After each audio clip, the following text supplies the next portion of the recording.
That means before the interview, they coach them for specifically this person and this job. Wow. And if the first interview didn't go well, we'll have another date. And they'll prep them.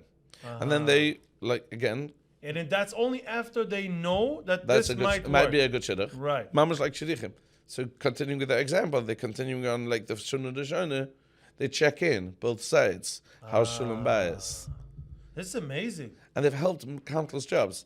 I forgot the number. I think thousands of people they've found jobs for. So what you're saying, the uniqueness of this, it's not just a brokerage for jobs. It's not just another organization. We'll help you. Send us your name. We'll try to help you. Yeah.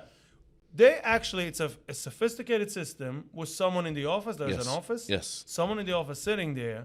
Everyone else is volunteers. There's plenty of volunteers, as I said, in every kehillah, but there's someone paid in the office to make vet sure everyone and to see to if know it's good shidduch. what they're good for and what they're not. Yeah. So before they suggest anything to anyone, both sides, they will first find out what exactly Shidduch. you need and how it works, and then they'll also coach them through for the linking, Yeah. for the shidduch, and then they'll check in if the shidduch continues.